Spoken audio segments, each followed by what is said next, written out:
Bonjour à tous, aujourd'hui on se retrouve dans une nouvelle vidéo pour réaliser un exercice sur l'imparfait du subjonctif.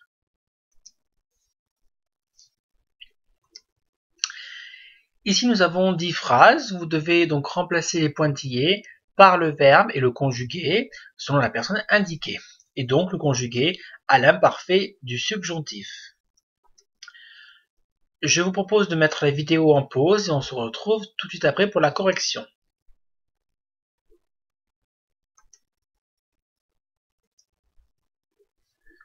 Donc, par ici la correction de ces 10 phrases.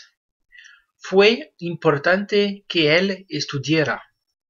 Ici, donc estudiar qui veut dire étudier, au passé simple, ça donnera estudiaron, puisque vous savez, pour former l'imparfait du subjonctif, il faut prendre la troisième personne du pluriel au passé simple et enlever le on et rajouter par la terminaison a. Et donc, estudiaron va se transformer en estudiara. Ici, ça a été important qu'il étudie. Quería que te marcharas. Je voulais que tu t'en ailles. Donc ici, marcharse qui veut dire s'en aller, va prendre la forme en aras, puisque au passé simple, il s'agit de marcharon. Me gustaría que tú cantaras más fuerte. J'aimerais que tu chantes plus fort. Ici, donc, eh bien, donc c'est le conditionnel, c'est donc l'hypothèse, on aimerait le souhait, et donc cantar va devenir la forme en aras, puisque au passé simple, c'est cantaron. J'aimerais que tu chantes plus fort. Te decía que él saliera. Je te disais que tu sortes, je te disais de sortir. Ici, salir qui veut dire partir, quitter. Au passé simple, il s'agit de salieron et donc ici, saliera. Quería que tú vinieras. Je voulais que tu viennes. Venir, qui est donc venir, se conjugue au passé simple avec vinieron à la troisième personne du pluriel et donc va prendre la forme en hiera et donc ici deuxième personne du singulier hieras. Quería que tú vinieras. Como si fuera un héroe. Toujours l'expression comme si c'était un héros, pardon. On va donc dire como si fuera un héroe. Queríamos que él pidiera algo. Nous voulions qu'il demande, qu'il réclame quelque chose. Pedir, qui est un verbe à affaiblissement, va donc changer. Le E va se transformer en I à toutes les personnes à l'imparfait du subjonctif. Le gustaría que tú supieras la verdad. Il aimerait que tu saches la vérité. Le conditionnel implique toujours l'utilisation de l'imparfait du subjonctif. À remarquer que le verbe saber est un verbe irrégulier et va prendre la forme en supiera. Fue obligatorio que ellas oyeran el curso.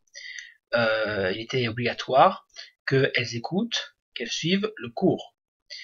Ici, oír est un verbe irrégulier puisque normalement oír s'écrit O-I-R et donc on va transformer le I en Y. D'où ellas oyeran el curso. Nos gustaría que ella durmiera. Nous aimerions qu'elle dorme. Ici, le conditionnel, le souhait, une volonté, ça va donc impliquer l'imparfait du subjonctif. À remarquer que le verbe dormir, est un verbe à alternance, puisque il va prendre, le O va se transformer en U.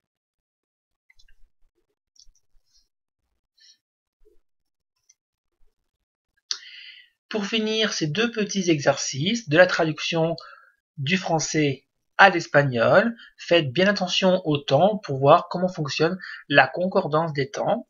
Et pour finir aussi, conjuguer ces verbes à la première personne du singulier, le verbe andar, morir, entender, hacer. Mettez la vidéo sur pause et on se retrouve tout de suite après pour la correction.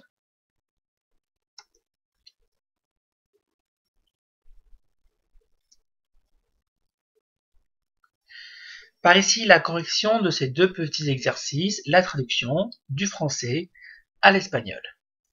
Je l'ai aidé pour qu'il obtienne son examen.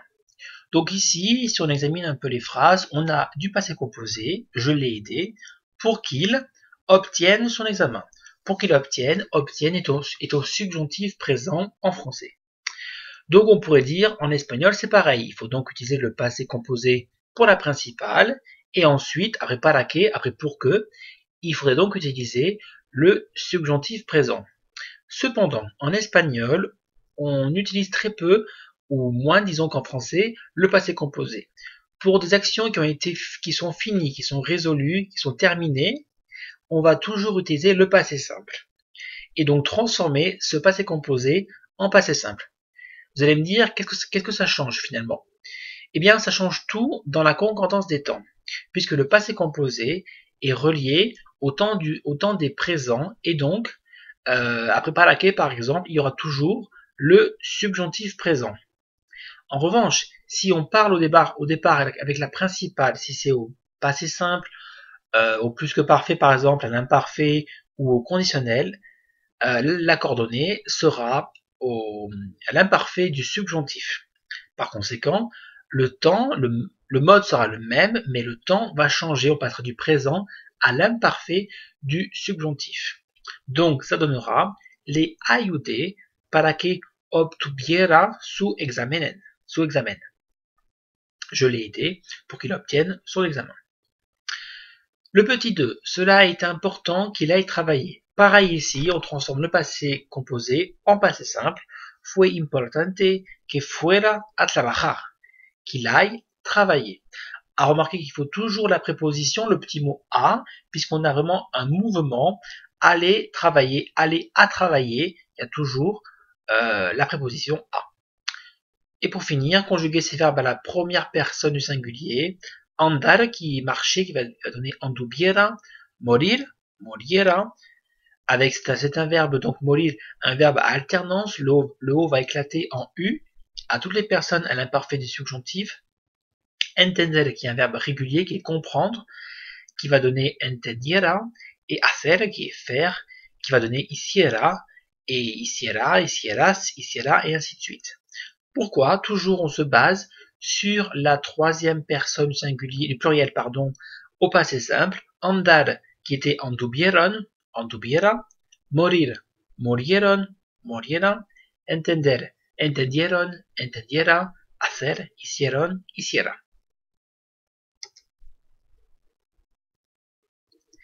Cette vidéo est terminée, j'espère que vous aurez mieux compris l'emploi du subjonctif imparfait en espagnol. On se retrouve pour de prochaines vidéos et vous pouvez d'abord retrouver notre site aussi si vous le voulez sur Espagnol pour tous.